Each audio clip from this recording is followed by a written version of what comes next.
All right, so last unit we're going to take a look at is vectors. If you have taken physics, you might have done a little bit with vectors already. Physics, you probably do a lot more applications than we do.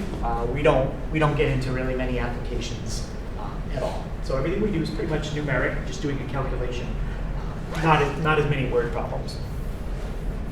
So what is a vector? Okay, so a vector is used anytime that you want to describe something that has what we call a magnitude and a direction. So an example of a vector would be velocity. Okay, velocity is different than speed. Okay, so velocity describes two things. Okay, if you were telling me your velocity, you'd be telling me one thing, how fast you're going, and the direction you're going. That's velocity.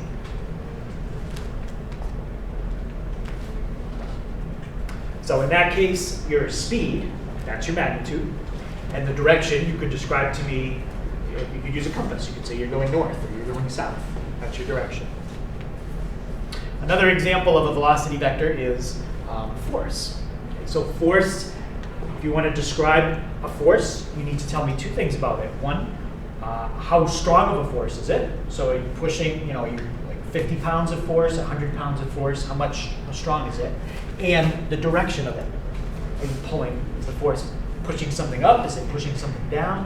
Which way is the force moving? So you could think of something like the wind. Okay, that's a force. Right? The wind has a speed, and it might be in a certain direction. The wind could be blowing northeast. So that's what a vector does. It describes those two things together at the same time. Okay, here's an example. If you look at this, these are all different planes in the area, and each plane has a vector that would describe it. If we click on one, let's just click on one, we'll be able to see the vector numerically. It's not going to really draw, well, it kind of draws it as a path, but we're going to draw vectors a little differently. But I can see the speed, so 434 miles an hour. That's the magnitude. And the direction, well, I can click on the route that the plane takes, and it'll show me the direction that the plane is traveling using a compass. Okay, so every plane has a magnitude and a direction. What's a little bit more complicated about this is the direction is changing because the plane doesn't always keep going in the same direction. It might turn a little bit. Our vectors, they're not going to turn. Okay, when we do a vector problem, they're just going to stay in the same direction the entire problem. Okay. Right? And then if you look at all these different vectors, it's the job of each tower at the airport, the air traffic controllers, to keep all those planes a safe distance apart, make sure that they're spaced out well so that they don't get in each other's way. So you can do all of that with vectors. What's a little complicated about this too is it's also 3D. So two planes that might look extremely close or even look like they're right on top of each other might not be, because one could be at like 2,000 feet and one could be at 30,000 feet. So you have to take into account the 3D aspect of it as well, which you can't see on this map.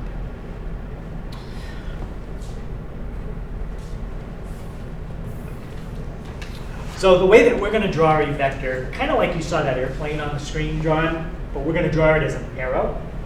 So the arrow works well because the point of the arrow is going to tell you the direction. So like this particular vector would be going to the right. And what do you think we can do to the arrow to show like a plane traveling faster to the right? What do you think I could do to this arrow? Like a double arrow? Do what? Like a double arrow? A double? What do you mean by double the arrow? Like two directions. Oh, two directions. Okay, so we're always just going to use one direction symbol, but you're kind of on the right track with double the arrow if you wanted to show it going double as fast. Yeah? The length of it, yeah. Make it longer. If you wanted to show something traveling twice as fast, but in the same direction, you could do something like this. If that's the original speed, that's twice as fast. Okay, so the same direction, but double the speed.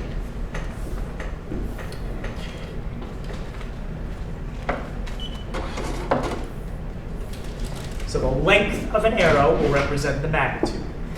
If that was a force, then that would be a force that's pushing, or whatever it's doing, twice as strong to the right. Okay, forces don't have, we don't really think of it as a speed. That's not how they measure force. They measure force, I think in physics they use newtons for force, but it's not like miles per hour. That's speed. Okay, so the length of the arrow is the magnitude, and then the way that it's pointing, that is the direction. Everything that we do for the first few days is all 2D. So everything is going to be, think of it as being on like a flat surface. Or like on your desk. Okay, the x-axis would be left and right, and the y-axis would be up and down, and you can point in any direction.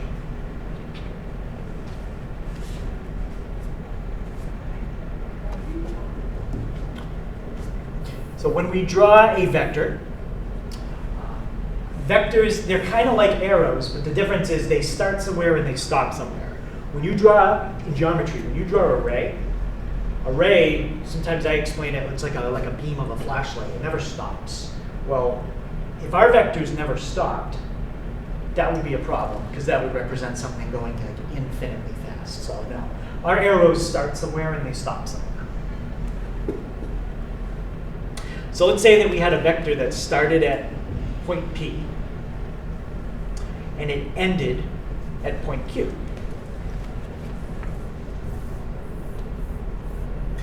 Let's do something like this. That's P. That's Q. And if I wanted to draw the vector from P towards Q, it would be like that. That's the vector PQ. Now, the notation that we normally use, it's not like what you do in geometry. We're not going to use this notation. I'm going to show you how we do it. Where the vector starts, okay, that's called the initial point. In this case, it's P. Where it stops, that's called the terminal point. That's Q. And what we want to do is we want to use a letter to describe a vector. That's how we'll name it. But what do we already use letters for in math? For what? Well, we use them for some things. What specifically do we use a letter for? Unknowns. For what? Unknowns. Unknowns, right? We already use letters for variables. So we can't just use letters for vectors, because vectors are not variables. They're different things. So what we can do is we can use a letter, but we have to make the letter look different. There's two ways we can make the letter look different. So if you want to name a vector, generally we use just a single English letter. There's no Greek letters. And you can either write down a letter and put an arrow on top of the letter, or you can make the letter bold. There's just two different ways of naming a vector. Again, any letter you want to use is generally fine. There's a couple letters we need to stay away from, but generally any letter is fine. And most of the time, you're going to see me make the letter bold. That's how I do it. But you can put a little arrow on top of a letter, and that also means it's a vector.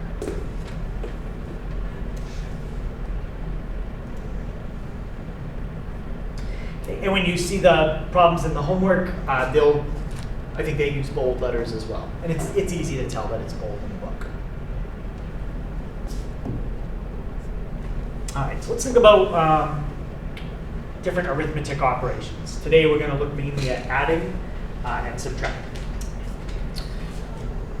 So let's say that you had an object right there. Let's think of our vectors as like the wind blowing on an object. So maybe that's a sailboat, and you've got wind that's going to blow like that. And then you have another wind that's going to blow like that. What's going to happen, assuming the sailboat is just sitting there, it's not anchored, it can move freely. What's going to happen to the boat if there's a wind blowing that way and a wind blowing that way at the same time? The boat's going to go in a diagonal. Okay, and what it's going to do is something exactly like this. And I'm going to explain how I'm doing this in 1 second. That is what's going to happen to the boat. It's going to move on a diagonal. It's going to move more to the right than it is up because the wind blowing to the right was longer, stronger than the wind up. Okay, but that's the direction that it's going to move in.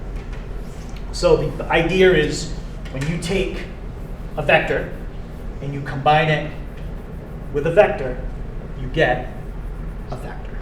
Okay? So when you combine two vectors together, you get a new vector. The new vector can point in a different direction, and this one does. This one was right. The other original one was up. The new one is a combination of the two. It's up and to the right. And it can be a different length than the original vectors. And if you measured the length of that, it's probably different than the length of those two. So we got a new vector, and it points in a new direction.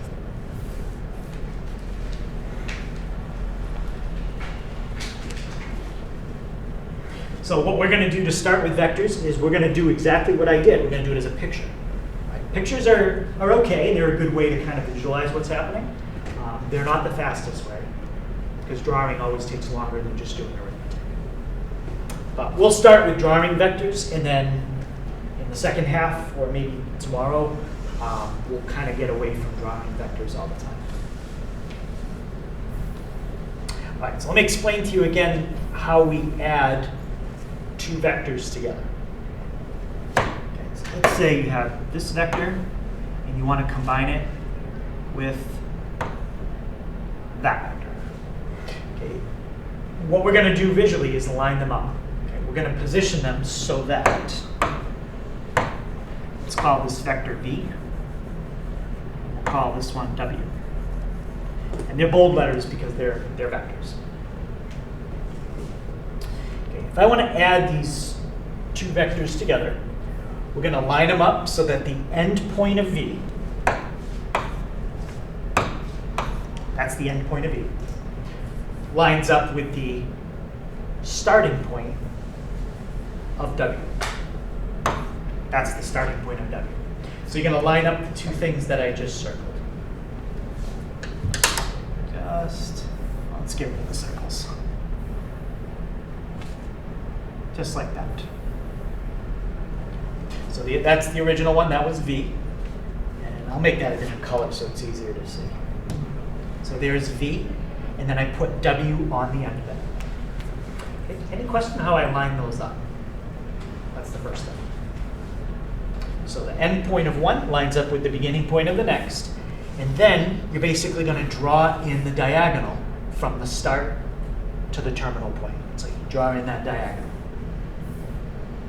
So the final answer is found by connecting the start point, which is here, to the end point, the terminal point, which is over there. So connect those two, and that will be your answer. Okay, so the answer is a picture. It's not numeric. That is the picture. V plus W.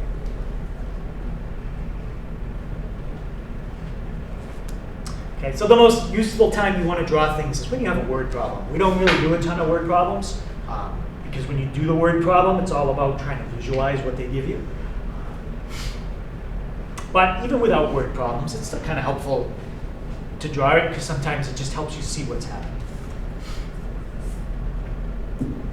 Okay, any question on that? So let's try another one where we add two vectors together. Again, it's going to be a visual. There's no numbers involved right now at all.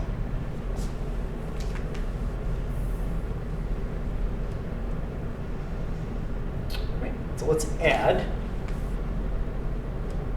these two vectors together. So I've got V and I've got W. All right, how would I line those two vectors up if I want to add them together?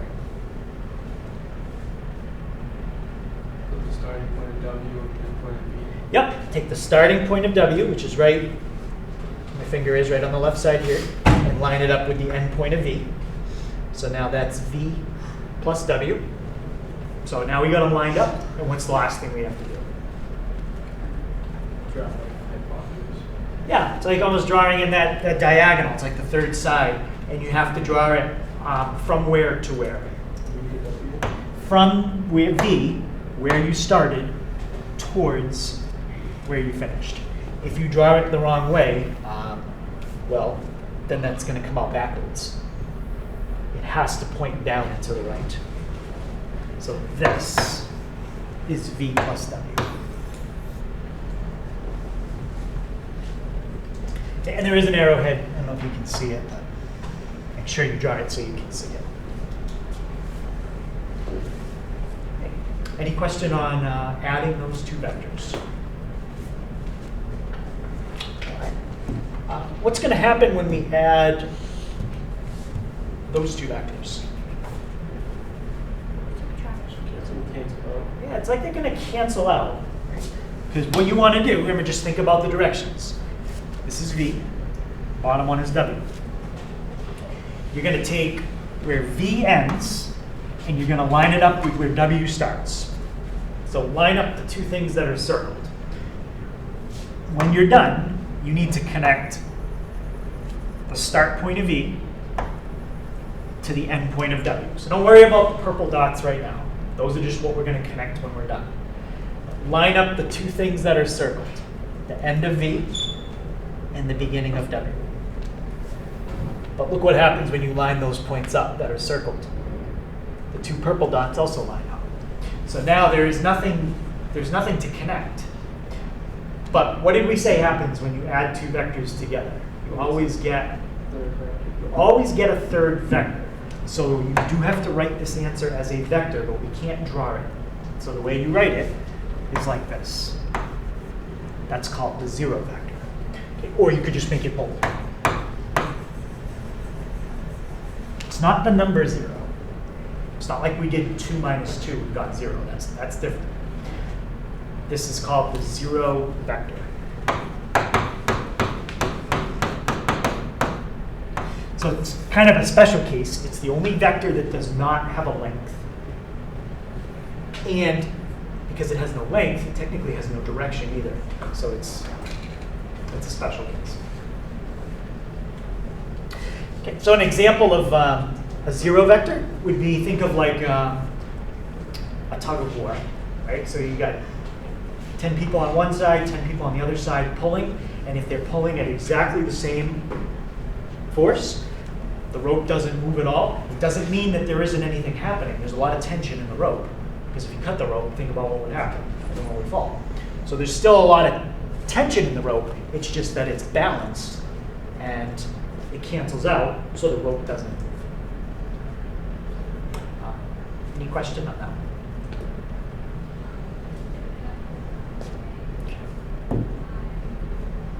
So vector addition works with both the commutative and associative property. So remember, commutative means you can change the order that you add things in and you get the same answer. And you might think, well, yeah, you can always change the order you add two things in and get the same answer. Well, yes, you can with numbers, but these aren't numbers, these are arrows, these are vectors. So don't assume that anything you already know about numbers applies to arrows and vectors. Maybe it does, maybe it doesn't. But the commutative and associative property do. All right. So I'm going to draw out V plus W, and then I'll do W plus V, and I'll show you they come out the same. Okay. I'm just doing it freehand. I don't have a grid, so it's not going to be perfect, but hopefully it's pretty close. All right. So here's V, and then if I put W on the end, that's V plus W. I'm just going to put that one over there. Now I'm going to do W plus V. So that means start with W and put V on the end of that. So that is a different way to connect them. I didn't connect them the same way. But I'm going to draw in my diagonal.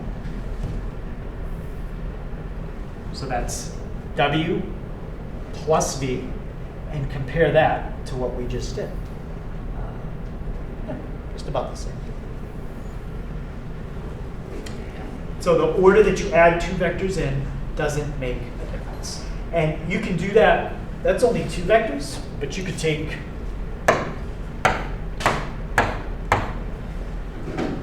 all four of those vectors and add those up, just by connecting them, the same ways.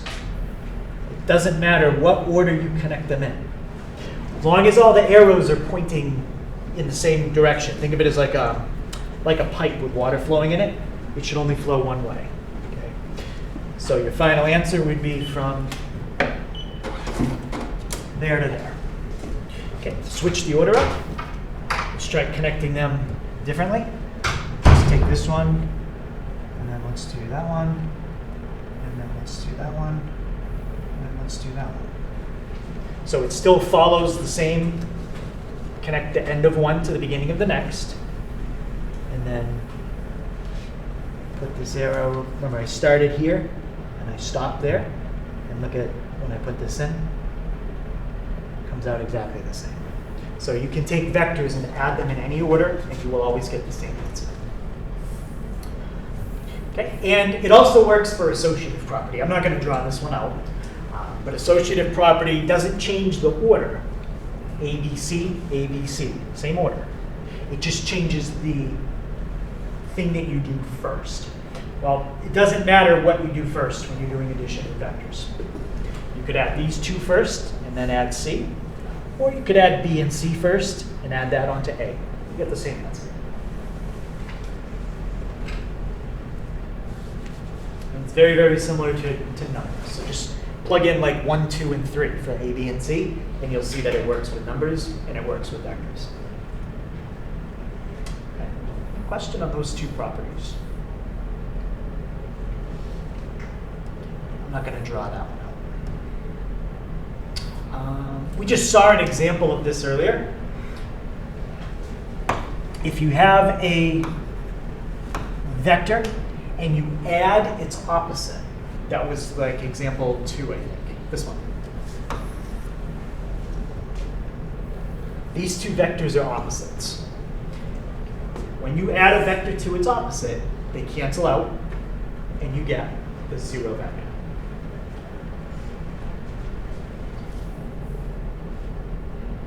So what's the difference if I draw this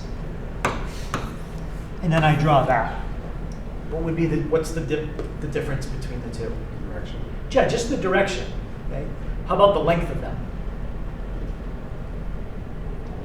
There's no difference in the length. Yeah. So the only difference is the direction they point. If you want to think about it very specifically, they point 180 degrees apart.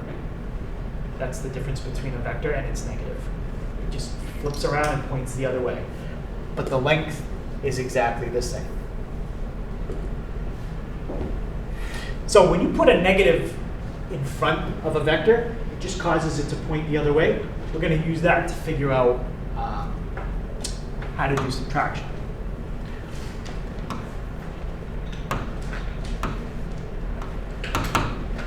If you had to explain how to do 2 minus 3, and let's say the person you're explaining it to, they don't understand subtraction, how could you write 2 minus 3 in a different way?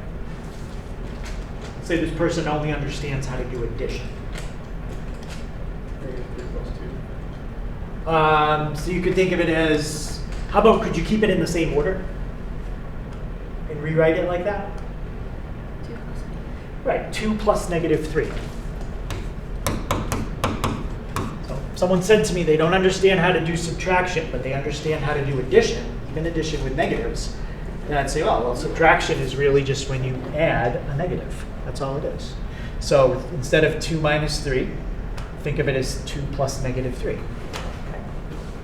So what did we really do? Take the opposite of the second number and then add. Right? And that's how we're going to do subtraction with vectors. We're going to take the opposite of the second vector and then add. And what does that mean? We know what it means with a number, but what does it mean with a vector? To take the opposite of it? Direction. Yeah, just flip the direction around. So we can do subtraction the same way that we did addition. All you have to do is flip the second one around first and then add it and you're really doing subtraction.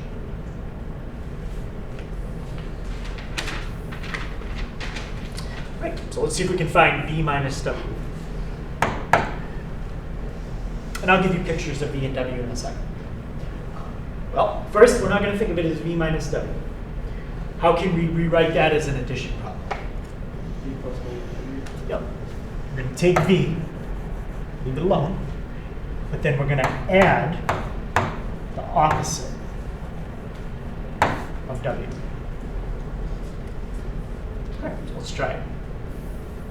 So we don't have to do anything to v, but I need to find the opposite of w. Okay. How do I draw the opposite of w? rotate it. Yeah, we just rotated 180. I don't have a rotate, but what I do have is a reflection and another reflection. And if I reflect horizontally and then vertically, it's the same thing as rotating 180. All right, so now we have negative w. So now do this. Take v and add negative w on the end. Here's v plus negative w, just like that. And then draw your diagonal.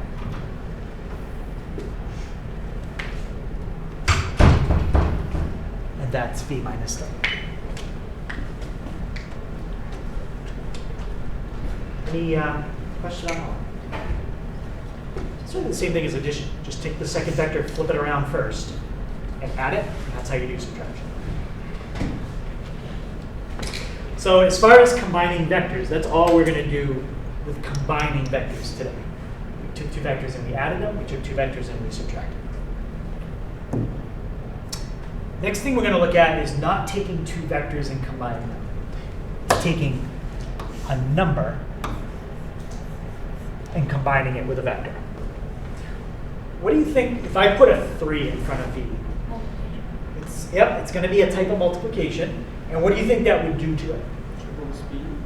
And how would that look when you draw it? Triple the length. Triple the length. Yep. So these are what we call scalar products. And what they do generally is change the length.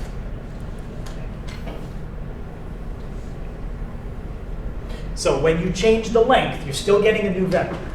But what can happen is the vector might be longer, might be shorter. That's one more thing that can happen. If you multiplied by 0, it would disappear. And if you multiplied by 1, it would stay the same. So I'm not going to count those two. But there is something else that can happen. Could flip. It could flip. What kind of number would you need in front for it to flip? A negative. A negative. Yep. So when you multiply by a number, that number in front is called a scalar. The reason it's called a scalar is because it scales the vector. Think about what it means to scale something. If you build a scale model of a house, it's just the same house, but you've probably made it smaller. Okay. Or if you build a scale model in science class, maybe if you build a model of a cell, you probably build a bigger version. It's still the same thing, it's just a bigger version. So 3 things that can happen when you scale a vector. It can get shorter if you multiply by a number that's between 0 and 1, like a fraction. It can get longer if you multiply by a number bigger than 1. Or it can reverse direction if you multiply by a negative. Can you scroll up a little?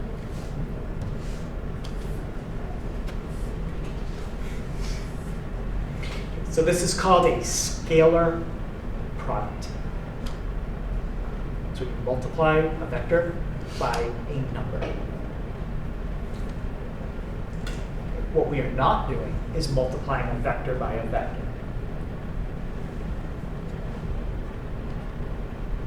You can do that. It's not something we're going to do visually. We'll do that just with numbers, probably tomorrow. Yeah, probably tomorrow. All right, so let's find 2v and 1/2v. Okay. How would I find 2v? Oh. Yeah, I would just double it. Okay. So on the board, I can do that very easily. Just make a copy of it and put them together. That's V. That's 2V. And then just draw the answer.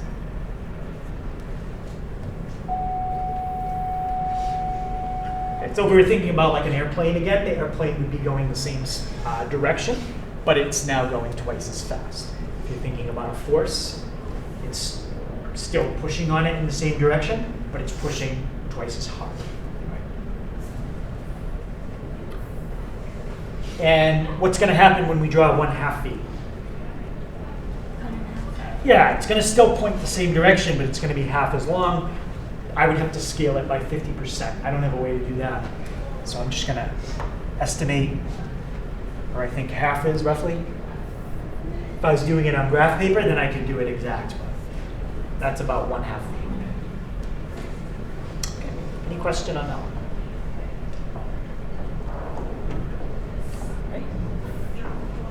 So let's try -1V. When you put a -1 in front, what happens to the length? Nothing. Length, no change in the length. It's going to flip. Okay, and again, I could flip it if I wanted to be really precise. I could do the reflection thing again. I'm just going to draw it the other way. That's -V or -1V. You can write it either way. And when, how about -1/3 V? What's going to happen there? Right, two things. Flip it, and then make it 1/3 as long. Well, the purple one's already flipped. Just make it 1/3 as long. Maybe about like that.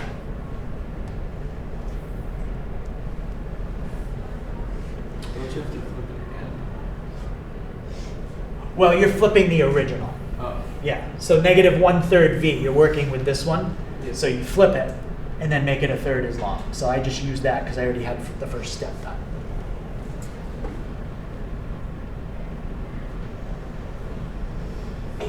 Okay, so any questions on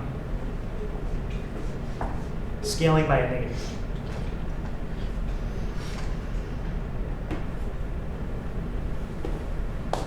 So now let's try putting both of them together, and let's do addition and a scalar product. Okay, what's the first thing that I need to figure out if I just do the calculation in the order that it's written? I got a double V. So let's take 2 copies of V.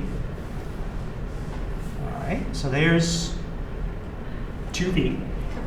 And now I have to triple W and put that on the end. Okay, so I'm going to need 3 of these. And when you start doing this, you do have to plan ahead a little bit when you draw it. I knew that this one was going to go to the right and down, so I wouldn't have wanted to start my graph on the right edge of my paper. I want to start it towards the left, so I have enough space. So there's 2W, and now 3W. Okay, so across the top, you've got 2V. Going down into the right, you got 3W. And now how do we add them together? Yep, so we're going to draw in that diagonal from the start to the finish. You cannot go the other way, it will be wrong. Okay? This one has to go down and to the right. So that's 2V plus 3W.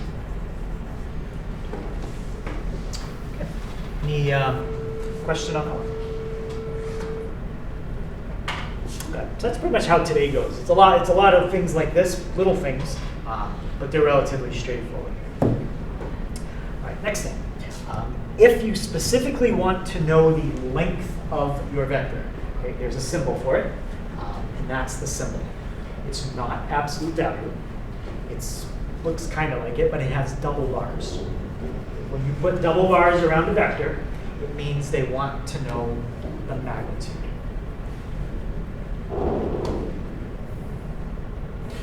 And because magnitude measures how long something is, what kind of number does length always have to be?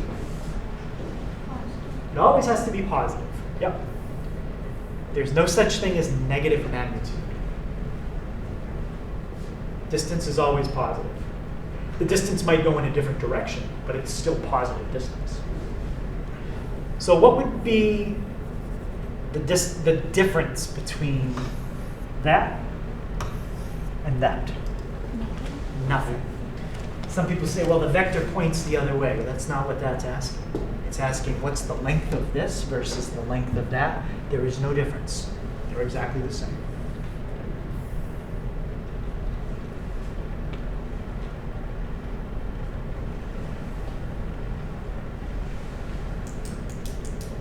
Any question why they're the same? If you want to think about it practically, it's like me measuring the distance from where I'm standing to the door, and then measure the distance from the door to where I'm standing. It's just a different direction, but it's the same. It's the same length.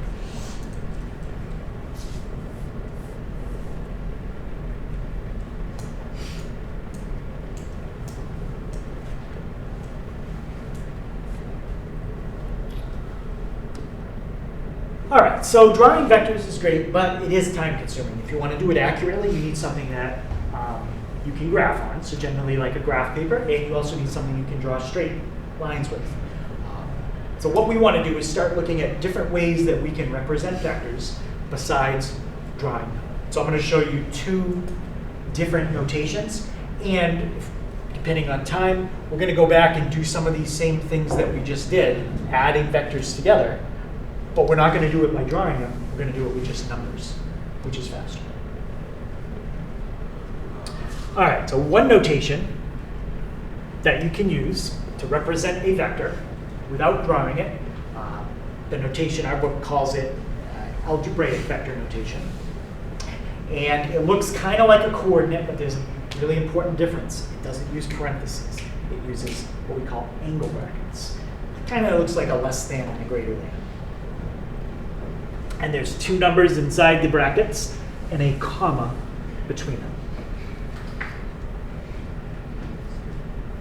Okay, and the two numbers that are inside the brackets are what we call the components of the vector.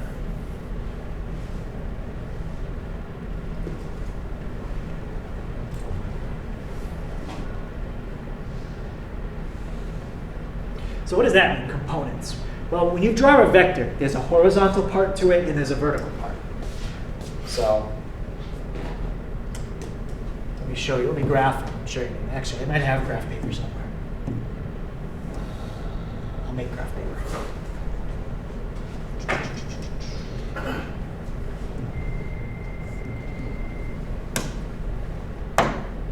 Let's go like this. Mr. Hager.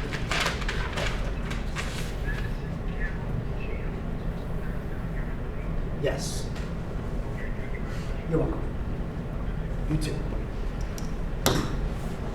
Okay, so what do I mean by components? Well, let's draw in a vector like this. Let me make that so it's the full screen so you can see it better.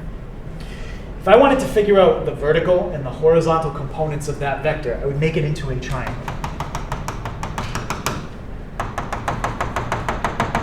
Like that. The horizontal component of that vector in black is that vector in blue. And this one happens to be 1, 2, 3, 4, 5, 6. That's the horizontal component, 6. The vertical component is in green, 1, 2 units long. That is how you would write that vector in black. It has a horizontal component of 6 and a vertical component of 2. So you can kind of think of the 6 and the 2 as they're like directions. From your initial point, how many units do you go left and right, and then how many units do you go up and down to get to the end? So in this case, it's 6 right, 2 up. If these numbers were negatives, then you might be going left and down. Okay. So this is not the same as that. They would have the same length, but the difference is the direction would be pointing down and to the left instead of up and to the right. So the one in black is this one. not that one.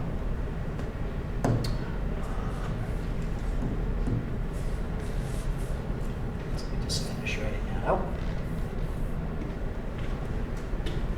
So the A tells you how far left and right you go from your start, and the B tells you the up or the down. That's why the A is the horizontal, and the B is the vertical.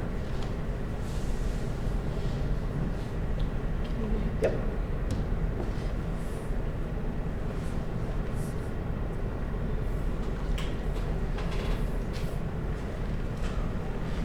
But there is something that this notation doesn't tell you.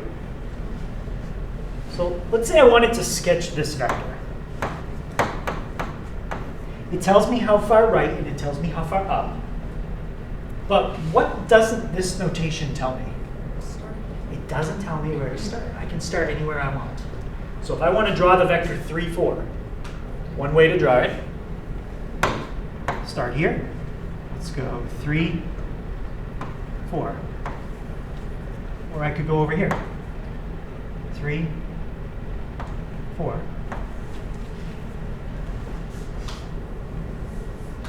Or I could go down here. Anywhere I want. 3, 1, 2, 3, 4. Every one of those that I just drew is a picture of the vector 3,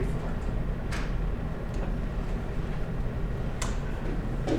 But where do you think the most common place to start from would be? Yeah, the origin. And I'm going to show you how we can get a vector at the origin if we're given one that's not, okay, in a minute. There's one thing I didn't mention about magnitude, the length of a vector that I want to mention. When we dealt with a circle that had a radius of 1, does anybody remember what we called that circle? We called it the unit circle. When we deal with a vector that has a length of 1, anybody know what kind of vector we're going to call that? We're going to call it a unit vector. We need to write that down. That's important. And I think it was on the previous page with magnitude. That was just the last thing I forget to mention. But if you have a vector that is equal to a length of 1, that is called a unit vector. We're going to talk a lot more about unit vectors. So I forgot to mention that, but just make sure you put that down.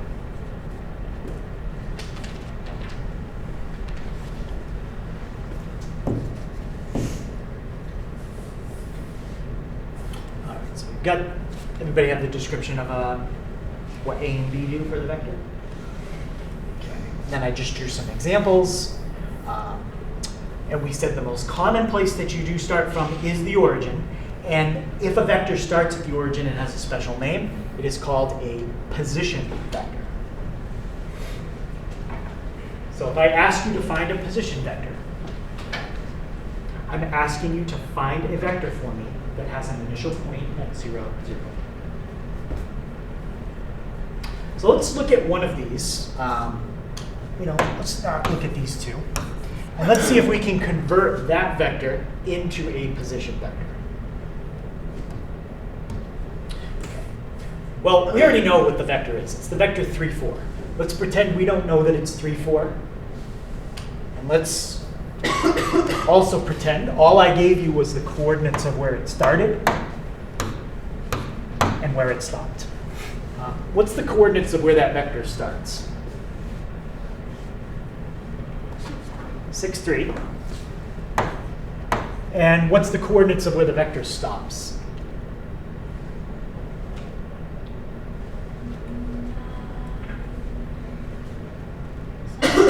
9, 7. Yep. Now, let's also assume that's all I gave you. There's no grid. There's no picture. All you know are those two coordinates. That's where the vector starts. That's where it stops. Does anybody see how you could take those two coordinates and convert it into 3, 4? Subtraction. Yep, you have to subtract them.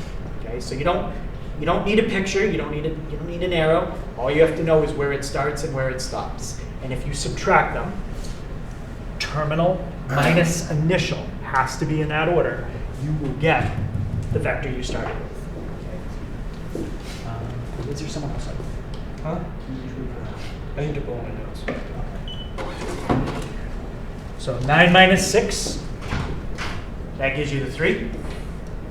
7 minus 3, that'll give you the 4.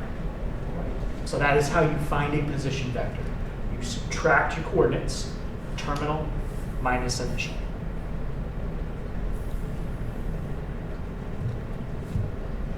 I've got the formula for that. Right there. So to find a position vector, I'll give you the 2 points, and you have to subtract them.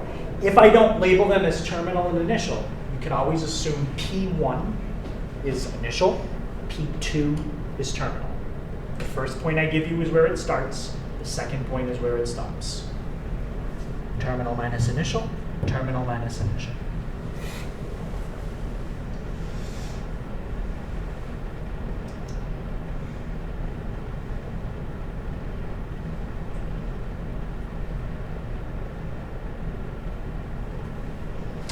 So we'll try that, and this time I'm not going to give you a picture. I'm just going to tell you 2 coordinates. So you're not going to be able to count because you don't have a graph. You're just going to have to use that formula to figure out the position vector.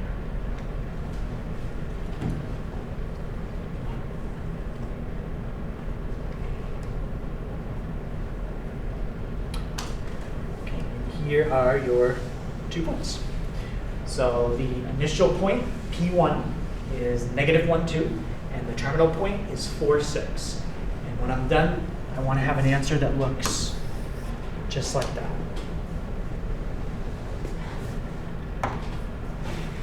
Okay. What's the calculation for the horizontal component of my position vector using these numbers? And so what was the calculation you did to get the 5? 4 minus Yep, x2 minus x1, so 4 minus -1. And what's the calculation we're going to do to get the vertical component? 6 minus 2, y2 minus y1. Now, if you switch the order and you do 2 minus 6, would you get the same answer? No. So you have to do terminal minus initial. If you do it the other way, it's backwards and it's just wrong. Okay. And when you simplify that, what do we get for our final answer? 5, 3. No. 5, 4, sorry. 5, 4. So that is the vector that if you started at the origin, you would go 5 units right, 4 units up, and that's where it would end. If you wanted to position it at the origin instead of in a random spot on the grid. Okay. Any question on that?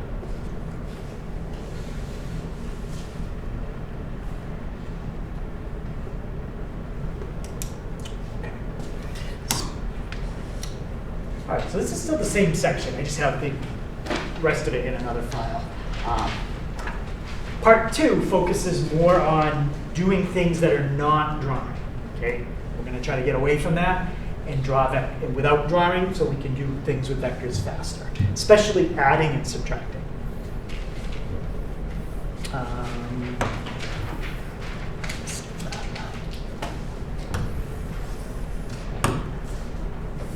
So part 2.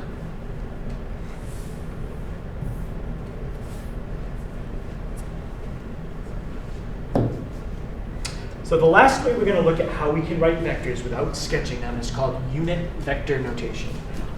And what did we just say a unit vector is? What's special about it? It's what? What do you mean 1? Its thing is 1? Its length, yeah. Its length is 1. So that's what a unit vector is. Now, I told you when you name a vector, you could pretty much pick any English letter you want. But I did say there were a couple you want to be careful of.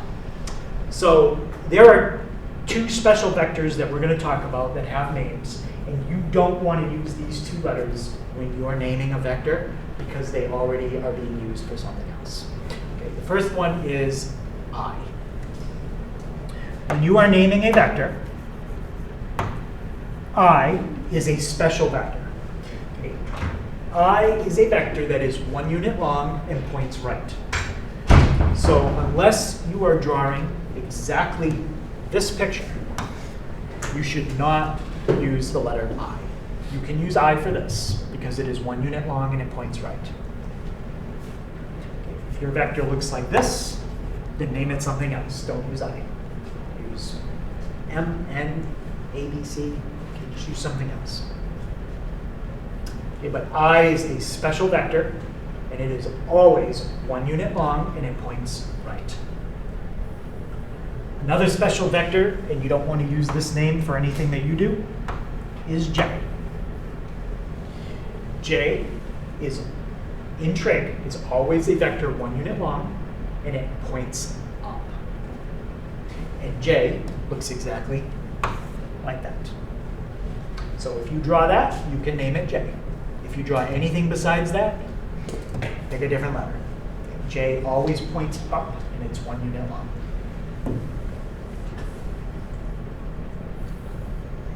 And what we're going to do is we're going to look at how we can basically stack together those I's, like this, and J's, to build whatever vector we want to build. Okay, we're going to just stack as many as we need together to basically travel from where we start to where we want to stop. And this is called unit vector notation. It's the most common one that we use when we're not drawing.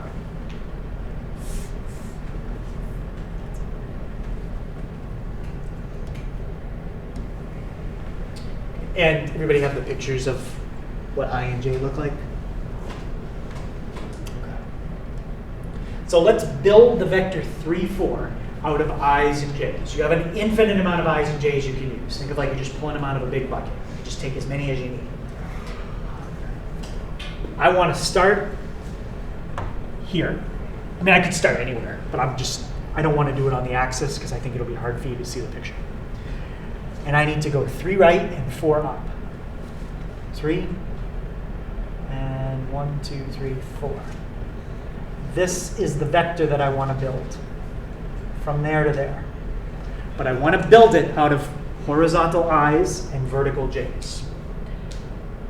How many I's would I need to stack together to start to get from here to there? Yeah, I'm going to need 3 of them. So I could copy and paste it, or I can just draw it faster. I'll do them in different colors. 1, 2, 3. So now, what do you think you would call this bottom side? That whole thing? 3I. That is 3I. Yep. But then we're going to add some more onto the end of it to get from here up to the top. How many J's do we need to stack on the end? 4 J's. There's 1, 2, 3, 4. Okay, so now we've built the vertical component. And what do you think we're going to call that vector in purple that goes from here all the way to there? 4J. 4J. So you took 3 of the vector I, and you added 4 of the vector J's on the end. And that is the unit vector notation for that. That's how you do it. 3I plus 4J. Okay, notice the difference. There's a few things that are different. They both have a 3 and a 4 in them. And that's it. That's all they have in common. When you write it with angle brackets, you do not put I's and J's. Okay, a lot of people, they start mixing these two things together and they create their own kind of third notation. You can't do that. With angle brackets, it's just a number and a number and a comma, kind of like a coordinate, no letters. When you want to write it in unit vector notation, then you put the letters, you get rid of the comma, and you get rid of the angle brackets. 3I plus 4J. And that's a bold I, because it represents 3 horizontal arrows, and that's a bold J. it represents 4 vertical arrows stacked together.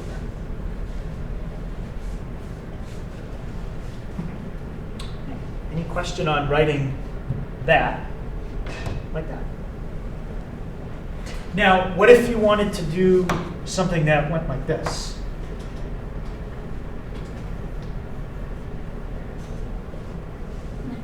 You need negatives, right? So instead of I pointing to the right, you would have I going to the left. What would that part be in green? That's negative 4I. And then how about negative j? So if you wanted to write that as a unit vector, it's negative 4I plus negative j. Or if you want to write it without the plus, that is the vector 4I minus j. That's how you normally see it written. But negative 4I plus negative j, it is the same thing. You could do it either way.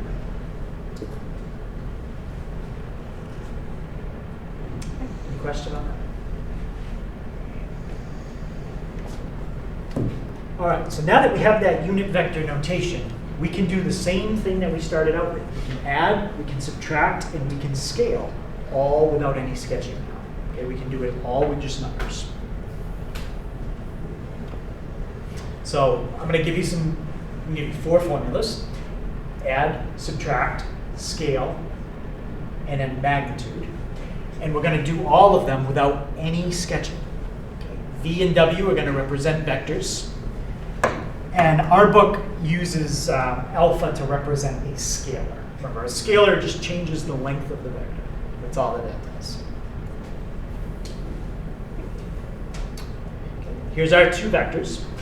You might see me use either notation now, either the algebraic notation or unit vector notation. I'm going to use both because you're going to see both on the homework and in the test. Okay, so how do we add 2 vectors together? Very simple. Instead of taking one vector and then positioning it so that the end of one and the beginning of the next line up, we're going to do it with all numbers now. To add 2 vectors together, take the horizontal component of your first vector, take the horizontal component of your second vector, and add them up. That's the horizontal component of the new vector. Okay. To find the vertical component, when you add 2 vectors together, take the vertical component of your first vector, the vertical of your second, and add them up. So no more sketching it like this and then drawing the diagonal unless they tell us we have to do it that way. How do you think you would subtract 2 vectors? Same thing, subtract it. Right. So now, instead of taking the second vector, flipping it around, and then putting it on the first one, all we're going to do is use numbers. Take the horizontal from the first, horizontal from the second, subtract them, and then do the same thing for the verticals. Now with subtraction, does the order make a difference? Yes, it does. So when it says V minus W, that means you have to take the part from V first, then subtract the part from W. With addition, I showed you earlier that it is commutative. If you switch it, it doesn't matter. Okay, this one. That's like having something like that. What did we call this number in front? A scalar. Yep, that's a scalar. When you have a scalar, first of all, I'm not using W in this problem at all. I'm just using V. When you want to scale the vector V, you're going to think of it as like a distributive property. Whatever number you have in front, you multiply it to each component. So it's like distributive property. How did we do this visually? Well, if you wanted to find like 5V, if that was V, you'd have to stack 5 of them together, like that. Okay, we're not doing it that way now. Just multiply your horizontal part by the scalar, and then multiply the vertical part by your scalar, and it'll give you that answer without drawing it out. Okay, and last one for today is magnitude. What does magnitude mean? It could be a speed. How about when you draw it? Length. Yep, it stands for length. Now, I drew a picture on the other page that I think is going to give you a pretty good idea of how you find the magnitude. If you look at that picture, right here, if I wanted to find the length of that vector in black, I can't just count because it's on a diagonal. If you want to measure from here to here, it's a diagonal. So, anyone have an idea what we could do to find the length of that side in black? Yep, we use Pythagorean theorem. So we just draw a right triangle. So in this case, you take the 3 and you square it. Take the 4 and you square it. And then you add them up and take the square root. And what would be the length of that vector in black? 5. Yep. So it's the horizontal number squared, the vertical number squared. Add them up, take the square root. That's how you find the magnitude. There's your horizontal component, square it. There's your vertical, square it. Add them up and take the square root. So it might look a little different, but it's a formula that we've definitely done before. Pythagorean. All right, so we'll try one of each of those with numbers, and then that'll be it. All right, keep those on the board while we do them.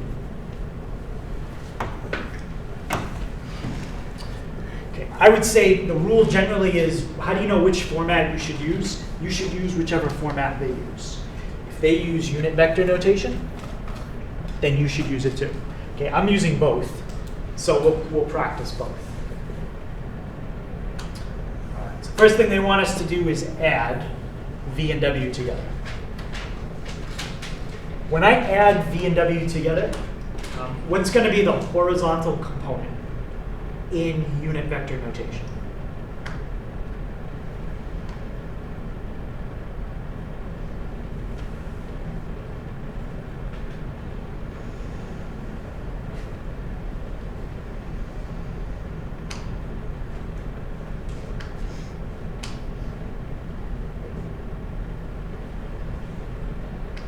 What's the horizontal component of vector V? 2. And what's the horizontal component of vector W? 3. So now when I add them together, the horizontal component of the new sum will be 5. 5, and what do we put next to it? I. So 5i. And what's going to be the vertical component? Negative 1J. -1j. Or you could just put -j. And how would you write that in the other notation we learned? 5, Yep, 5, -1. You're not going to have to write both on the test. I'm just showing you both. You'll have to do one or the other. All right, let's take the same 2 vectors and subtract them. What would be our horizontal component when we do V minus W? -i. Yep. And the vertical? It's 3 minus -4. So that becomes 3 plus 4. And in the other notation? -1/7. Yep. Okay, let's do a scalar product. This time we're just going to scale V. We don't need W for this one. V is going to get 3 times as long. What would be the horizontal component if you scale V to be 3 times as long? 6i. It would be 6i. So you'd stack together 6 i's, however many you need. And then how about the vertical component? 9j. So then you'd put 9 of the j's, and then you could draw your diagram. And in our other notation? 6, 9. Yep. 6, 9. Make sure you put the bracket and the comma. The last one we'll look at is the magnitude of V. So V was 2I plus 3J. You don't need a picture to do this, but if you want one, start here, 2I, 3J. Stop there.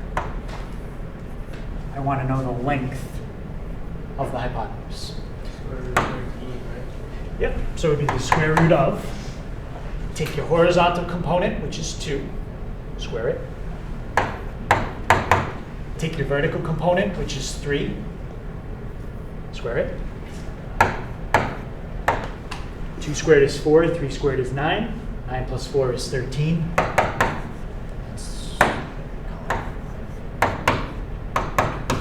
And if we want to leave it as an exact answer, that's all you can do.